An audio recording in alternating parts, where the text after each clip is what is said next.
college or from URI and wants to do some kind of thing, we don't charge because that money goes in the general fund.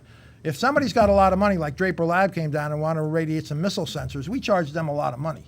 We charge BioPal because they're a commercial source, and I have a fee schedule that we use for that. So yeah, we do charge. We charge University of Rhode Island. They're our biggest customer. A couple of years ago, House Finance decided that they should pay an overhead charge. You know, most higher ed, when you have a grant, you have an overhead. Like some of the colleges here are 60%. I think URI is like 43. Mm-hmm. Well, we charge 40, but that's $70,000 to $80,000 a year for our operating budget, and that comes out of sponsored research, because we're the ones with our radiation safety program that allows sponsored research, so they can actually put that in their grant. You know, I think Brown years ago was 63%. That's just added on to the federal grants, so it doesn't hurt them. It's not taking money out of their pocket. So we do sponsored research for URI, and that's where we get a big portion of our funds. Well, thank you very much for your I appreciate it. You guys ought to come down and see the place. It really is fun. I think I'm going to take a spin down. Sounds very interesting. But get there before all the beachgoers. Thank you, Chairman. Thanks. Any other questions?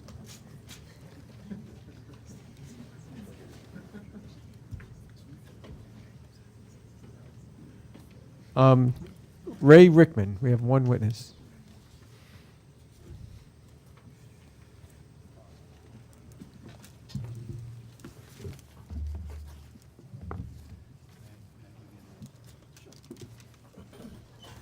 Welcome. Thank you, Mr. Chairman, members. I won't take much time.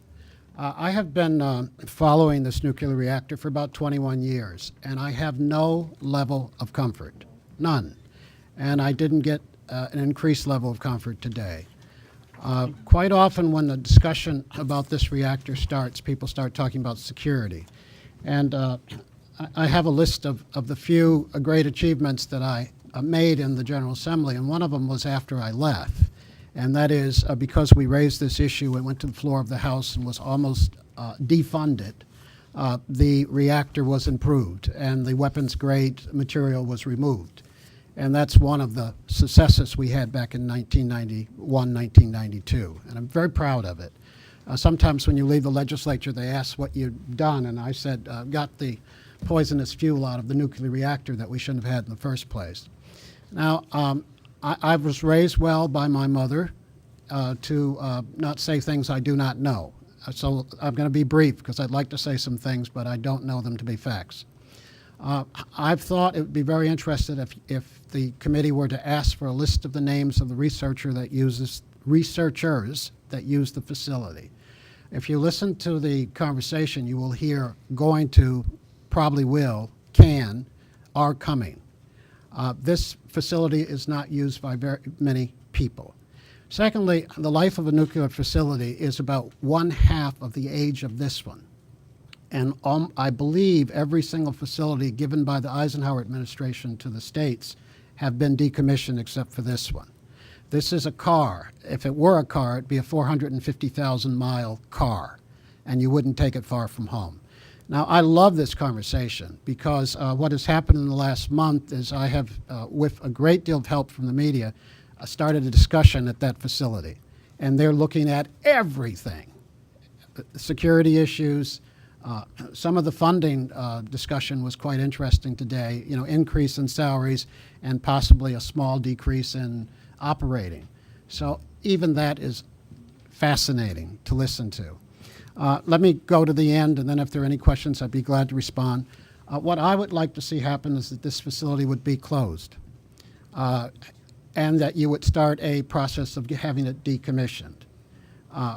I don't believe it's an extraordinarily expensive process, but I do believe that the federal government will pay to have this facility decommissioned. I'd like to see the security increased, really increased. And so you might leave $75,000 or $100,000 to secure this facility. And let me just say one thing about, again, I could talk all day too, but I'm not going to. But let me just say one thing about safety. And Providence Journal put an editorial in on Tuesday. It was fascinating about earthquakes. We've had our last major earthquake in 1660, I believe. And we are due to have one.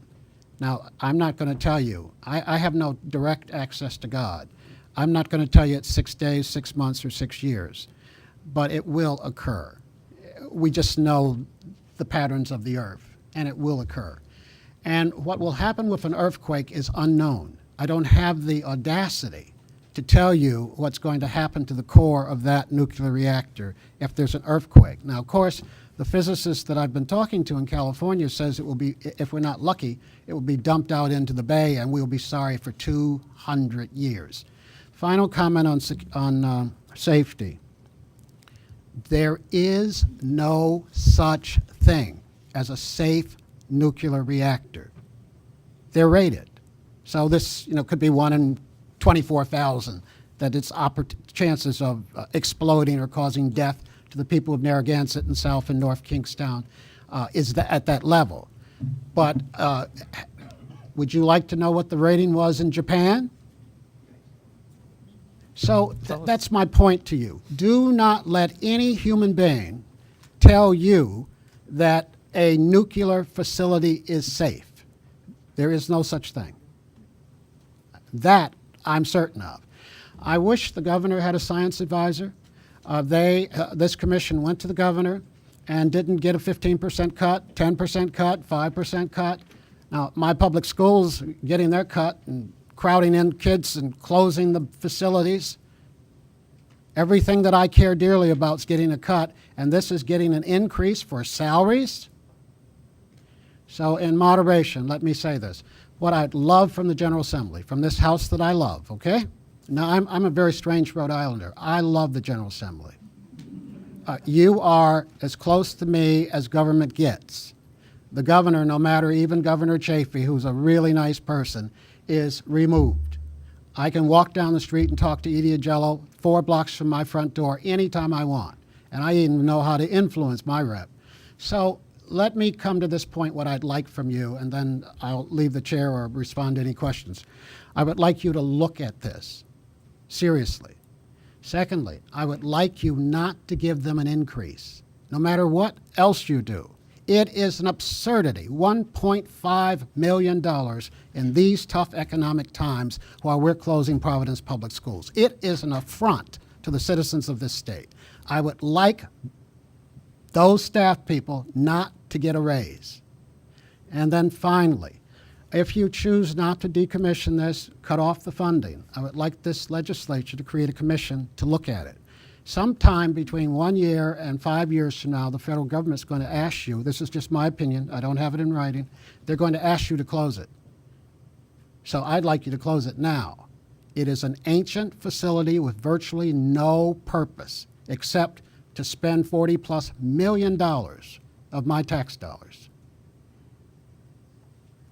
If there are any questions, I'd be glad to respond. And again, I appreciate your time. And I repeat, I have no level of comfort with this facility. I don't know who could have. Thank you, Ray. Thank you for your time of service in the General Assembly. Any questions for Ray? Rep. Valencia. Thank you, Representative, for your testimony. And when you were in the Assembly, you must have asked questions like the lifespan of this reactor, and you stated in your testimony it is 30 to 40 years. So in your opinion, this is a reactor that's 20 years out of date? 20 years beyond any reactor approaching 50 years old is ancient. Okay. Yes. All right. But can I tell you, you can, Ted Sanderson does a great job with our historic houses, some of them 250 years old. You can make anything last if it's precious enough, important enough, if it serves a purpose. And so the Stephen Hopkins House brings tourists, educates people, helps us understand democracy and the Constitution and the Bill of Rights. It's just unbelievable what that little house does and for how little money we put in it. Return on investment. The Stephen Hopkins House gives the state of Rhode Island 1,000 times more than this nuclear reactor. So, no, this ancient, and did you hear the director, and again, I'm trying to be civil, and I hate the way discourse is going on, but he calls it a Pekingese. He calls it when he wants to talk to you about